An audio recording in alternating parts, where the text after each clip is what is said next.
Hallelujah. Amen. Sabi nga ni Sister Daisy, ang bilis ng panahon. Amen. No? Bukas makalawa, Pasko na naman. Amen. No? Party na naman. Glory to God.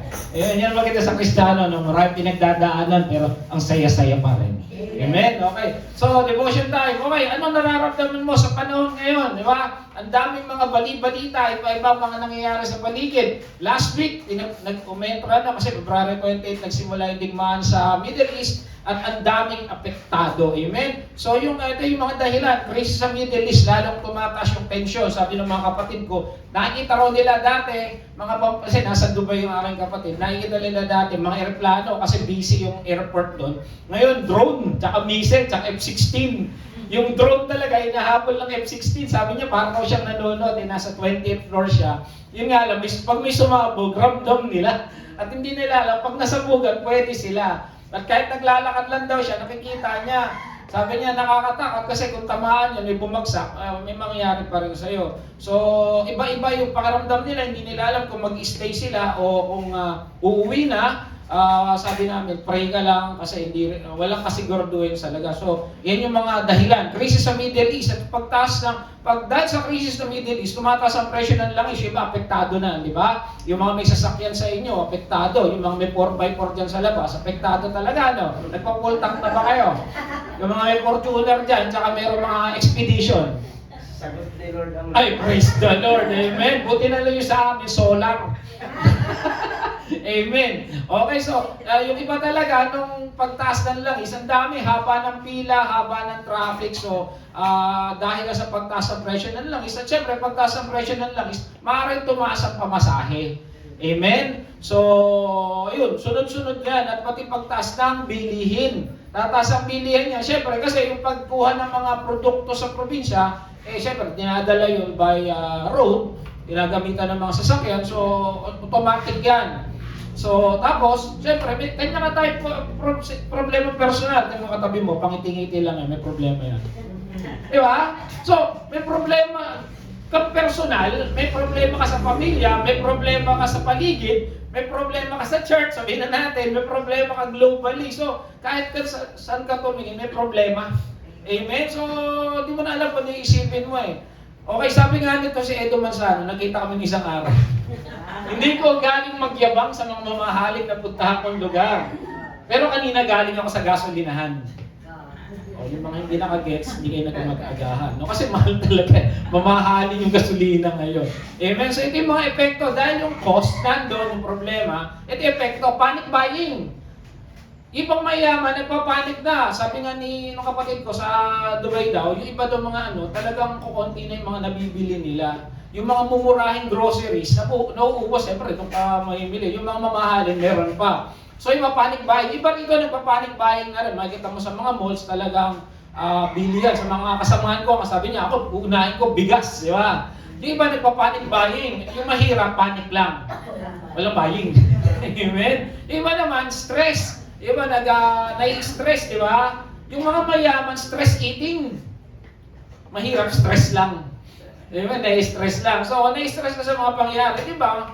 Naisip natin, walang kasiguraduhan na itong mga pangyayaring ito, di ba? So, yan yung epekto ng mga cost. Sabi nga, sobrang taas ng gasolina, pati daw yung cash driver, nag-commute na lang. Hindi nila nag-gets, di sila nag-aangkas eh. Yung angkas driver, nag-angkas na lang. Yung matindi. Iba, nagkakalabaw na lang. May nagkakalabaw na barita. Yan talagang malakas yung horsepower niyan.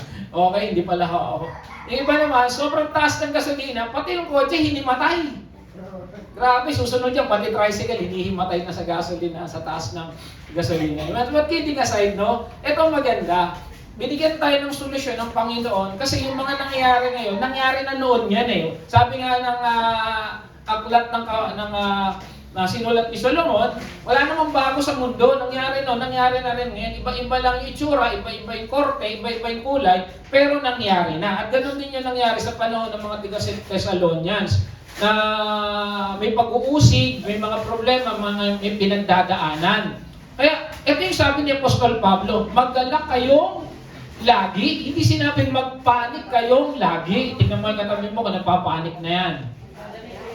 Amen. Nakakangiti pa. Amen. Ano? So magdala kayong lagi, be joyful. At sabi nga ni Pastor Pablo, kasi nga meron tayong Panginoon na hindi magpapabaya sa atin. Amen. Sabi nga kanina ni Pastor Joby, si Lord ang magbibigay ng gasolina. Amen. Pag hindi nagbigay ng gasolina, tulak mo na lang. Amen. Walang binigay si Lord eh. But God will provide. And then siya magdala ka. Yun ang maganda sa Kristiyano, no? May nangyayari o walang nangyayari, ang Kristiyano nakakangiti pa rin eh. Kasi alam mo, may Diyos na sasandigan. At sabi niya, huwag kang mag-alak. Pangalawa, manalangin. Dapat lagi tayong nananalangin because it's our communication with our God. Hindi, nangyari na nun, ginawa nila ito at nagtagumpay sila. So, tayo rin, we will be victorious. Kasi bakit? Alam natin may Diyos na hindi nagpapabaya sa atin. Amen? So, manalangin, makipag-usap. Kahapon, nanood ako ng isang reality show. Sabi niya, pag daw siya ay nalulungkot, tinatawagan niya lang yung kanyang tatay and everything goes smooth. Wala naman daw pinapayo, basta narinig nila yung boses ng tatay niya, masaya na siya. At ganun din ako nung buhay yung nanay ko. Pag may pinagdadaanan ako, tatawag ako sa bahay, kwento lang ako sa nanay ko, kwento lang ako ng kwento. Wala naman sinasabi, sasabihin lang ng nanay ko, pray ka lang anak. So ganun niya, kasi yung boses ng magulang, nagbibigay ng comfort sa inyo. Ewan ko, ganun din ba kayo? Di ba? Pag ganun nangyari, kaya mo yan. Ganun lang sasabihin naman nanay. Wala namang magagawa rin yung nanay in reality. No? Sasabihin lang, anak, manalangin ka lang. So tayo rin bilang mga Kristiyano, kung talagang meron tayong ugnayan sa ating Panginoon, pag narinig natin yung boses natin Ama, nandun na yung pagkalma. Amen? Kaya God said, always pray. Kasi ito yung ating nagpapalakas sa atin. Ito yung nagpapalakas sa atin bilang mananampalataya. Hindi mananampalataya, ha?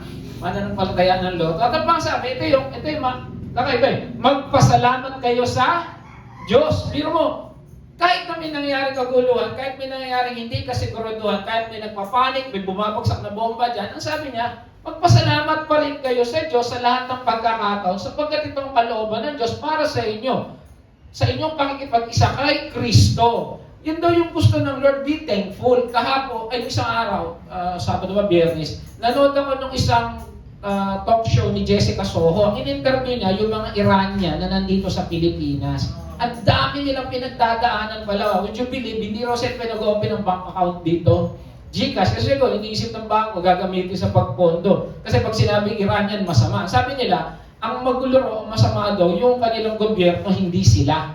Ano sabi niya, you Filipinos, don't remember the good things you have. Para sinasabi niya, kayong mga Pilipino, hindi nyo alam yung mga bagay na meron kayo na dapat ipagpasalamat nyo. Kami, ngayon, hindi nila matawagan yung pamilya nila, hindi nila alam yung nangyayari. Sabi niya, tayo, natatawagan natin. Kayo, maayos ka rito. Kami, hindi namin alam kung nabagsakan na ng bomba yung aming pamilya ron. At something for us to be thankful about. Tayo, wala tayong bombahan dito, di ba? Meron nga lang pag may dumuming aso dyan. No, pero ang daming bagay nating ipagpasalamat. At yung sinasabi ni Apostol Pablo, isipin mo yung mga bagay na dapat mong ipagpasalamat sa Diyos. Amen? Kasi bakit? Doon mo makikita kung gaano kabuti ang Diyos sa'yo. Minsan kasi yung mga simpleng bagay, akala mo, normal na yan. Kagaya nga, nakapunta kayo dito sa church, normal na yan sa'yo. Pero ibang tao, hindi nakakapunta sa church. Yung nakakabangon sa umaga, yung iba hindi nakakabangon sa umaga. At nakita natin yan, di ba, sa mga taong may sakit, hindi makabangon sa umaga. Dati yung asawa ni Sister Tang, di ba, dati nahirapan, praise God ngayon, dahil sa biyaya na, nakakatayo na. Yung mga simpleng bagay na nakakalimutan natin. At mahirap pag may gera, at sila nararamdaman at nararanasan nila yun, tayo hindi. Amen. So, maging magala, manalangin, magpasalamat. Ang nakikita natin kasi yung wala. Hindi natin nakikita yung meron tayo. Amen. Kaya kung katabi mo yung mahal mo sa buhay, sabihin mo, salamat, nasa buhay kita. Amen. Amen. Salamat. Salamat. Namamas ko po. Amen. So, let's be thankful about the things we have. Imbis na matakot, magulo sa buhay, mag-alala, pasalamat ka sa Diyos. Bakit? May Diyos tayong hindi magpapabaya sa atin. Amen? So, magalak, manalangin, magpasalamat. Kasi yun daw yung ating kalooban sa pakikipag-atiisa natin kay Jesus. Pag Kristiyano ka, dapat you're thankful, you're joyful, and you're prayerful. Amen? So, ayan daw yun. Enjoy. Amen?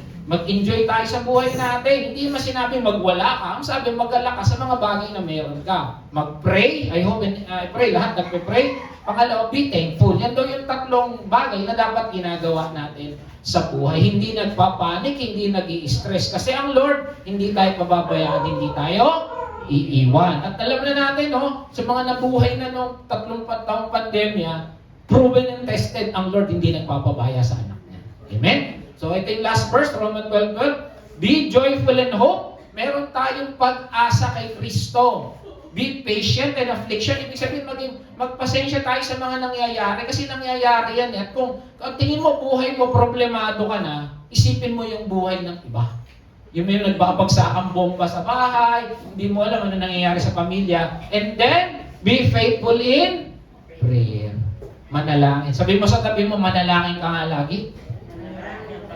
Amen. So, ano yung tatlong bagay? Una, enjoy, prayer, and be thankful. Yun lang yung isang mapagpalang umaga po sa ating lahat.